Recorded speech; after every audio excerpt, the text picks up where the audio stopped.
Aujourd'hui, nous allons parler du fait que les femmes spirituelles réussissent mieux. Restez jusqu'au bout de cette vidéo parce que je vais vous expliquer de quoi je parle et je suis sûre que vous allez vous reconnaître dans ce que je vais vous apporter aujourd'hui. Je commencerai par vous partager l'une de mes petites histoires dans la diaspora, comme je le fais de temps en temps, un peu de storytelling donc. Un jour, je suis invitée à une fête. Quand j'arrive à cette fête, je le savais, je trouve beaucoup de mes amis. À la fin de la fête, vous savez ce moment où tout le monde dit, allez, on va partir, demain c'est lundi, on ira travailler. Je me lève aussi avec tout le monde, on sort, on s'arrête, on papote un peu. Et puis, le moment de se séparer, certaines personnes avaient des voitures. Et comme d'accoutumé, quand on est entre amis, certains diront, si vous allez dans ma direction, sentez-vous à l'aise, prenez place, on ira ensemble. À l'époque, je n'avais pas de voiture. Je n'avais même pas encore un permis de conduire. Je m'avance donc vers la voiture, la portière arrière, pour entrer. Ce que je ne remarque pas, c'est que certaines personnes passent plutôt de l'autre côté. Et quand ces personnes entrent de ce côté-là, elles commencent à se pousser vers l'intérieur, du côté où moi je venais. Et quand j'essaie d'ouvrir la portière, je me rends compte que la voiture est pleine parce qu'ils sont entrés de l'autre côté, comme je vous ai dit, et se sont poussés de ce côté. Il n'y avait plus de place. À l'avant, c'était un couple, donc la voiture était pleine. C'est ainsi que je me retrouve sur le plancher, toute seule, alors que toutes les voitures démarraient pour partir. Je sais que c'était ma façon de me déplacer.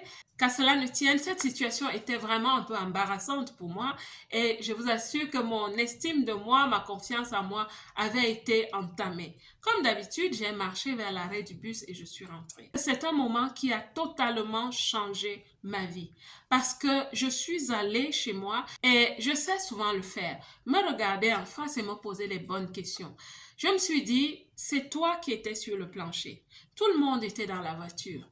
En ce moment-là, la réussite n'était pas le fait d'être entré dans la voiture, parce que ça, c'est une réussite temporaire. Ce n'était pas une solution permanente. La solution permanente, ce soir-là, je l'avais trouvée. Et c'est en ce moment-là que je réalisais qu'il y avait quelque chose qui n'allait pas dans ma vie. Et ce qui n'allait pas dans ma vie, en fait, c'est que je n'avais pas vraiment une vision.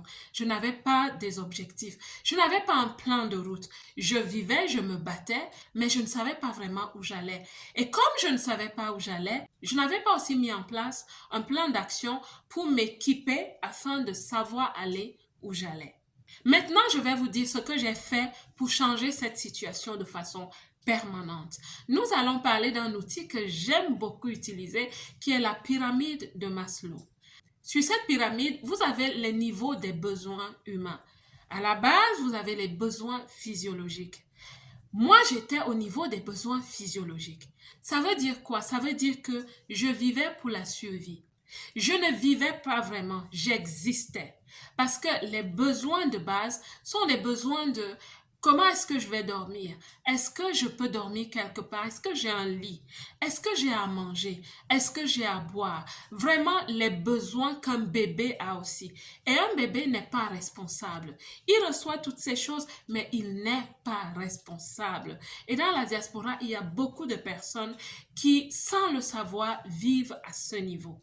Donc, j'étais à ce niveau. Je travaillais, mais je me suis aussi rendu compte que même au travail, je survivais.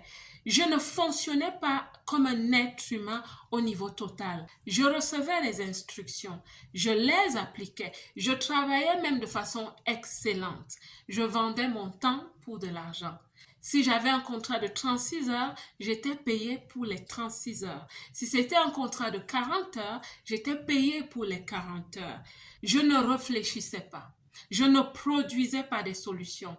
Je ne proposais rien. On me présentait une feuille de route par semaine et on me disait, voici les tâches que tu auras à faire. Et je les faisais très bien et je gagnais mon argent. Et donc ce jour-là, quand je faisais ma réflexion, je me suis rendu compte qu'il y a quelque chose qui ne va pas. Je suis plus que ça. J'ai de la réflexion. Et c'est là où je me suis dit, comment puis-je commencer à sécuriser ce que j'ai? Comment puis-je commencer à vivre dans une certaine tranquillité? Comment puis-je arriver au point où je me dis j'ai un toit, mais c'est un toit que j'ai choisi? Que ce soit un loyer ou acheter, je l'ai choisi. J'ai choisi le quartier où je souhaite habiter, j'ai choisi le standing de maison où je souhaite habiter. Comment puis-je arriver à ce point? Comment puis-je arriver au point où je me dis je dois m'alimenter, mais je fais le choix de ce que j'aurai sur ma table. Je fais le choix de la qualité de boisson que je souhaite avoir dans mon verre.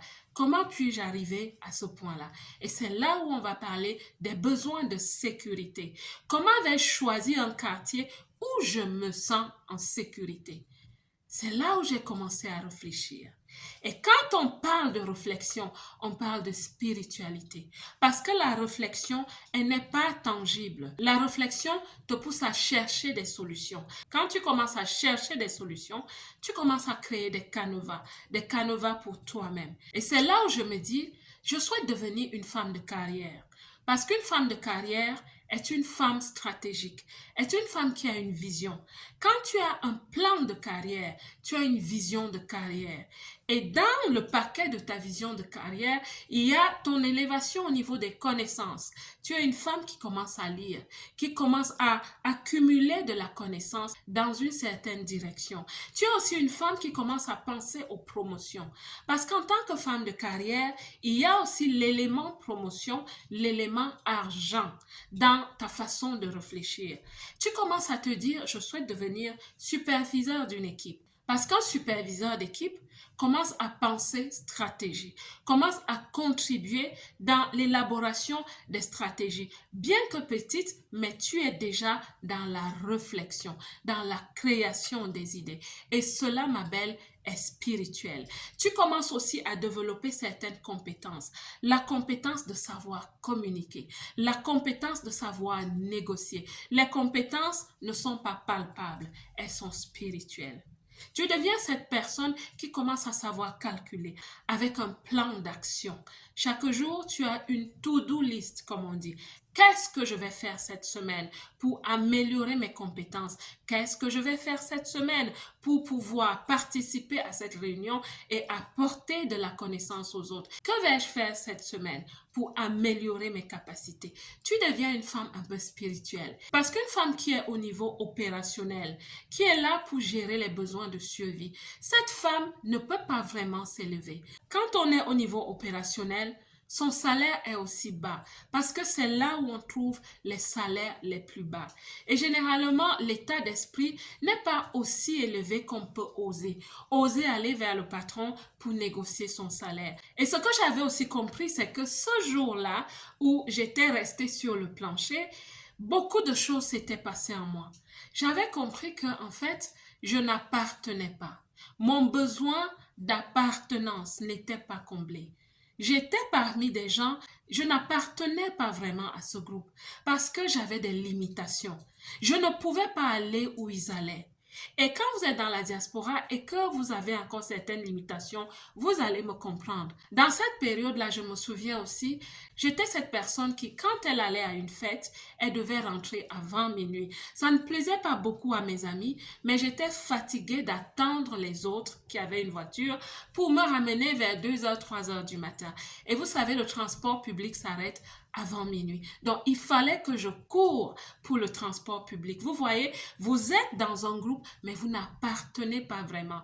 Et aussi, votre estime de soi prend un coup. Donc, les besoins d'estime que vous voyez sur la pyramide de Maslow, ils ne sont pas aussi accomplis. Et tout ce qui est accomplissement émotionnel, accomplissement mental est typiquement spirituel. Plus on s'élève, plus on acquiert des compétences que j'appelle ici des compétences spirituelles. Les femmes spirituelles réussissent facilement parce que c'est des femmes de la réflexion, c'est des femmes avec une vision. Une vision, elle n'est pas palpable, c'est une idée qu'on a. Et plus on s'élève, on commence à atteindre les cimes. On devient cette personne qui part de son don, de son talent, de ses compétences pour imaginer des idées. Ce sont ces femmes qui finissent par avoir des produits, des services sur le marché, des idées, des idéologies. Ce sont des femmes qui défendent des causes et qui mettent des moyens pour défendre ces causes. Ce sont des femmes qui prennent parfois des formations pour apprendre à devenir leader. Je parle du leadership féminin. Toutes ces choses ne sont pas palpables, elles ne sont pas opérationnelles, elles sont spirituelles, elles sont mentales, elles sont des intelligences émotionnelles, rationnelles, artistiques, toutes sortes d'intelligences que vous voulez. La femme qui réussit est celle qui sort de l'opérationnel. Elle sort des besoins de survie. Elle commence à s'élever au niveau de son mindset d'abord. Elle commence à se regarder dans le miroir. Est-ce que vous savez qu'il y a des personnes qui ne savent pas refléter sur eux-mêmes, qui ne savent pas se poser des bonnes questions, qui ne savent pas se remettre en cause?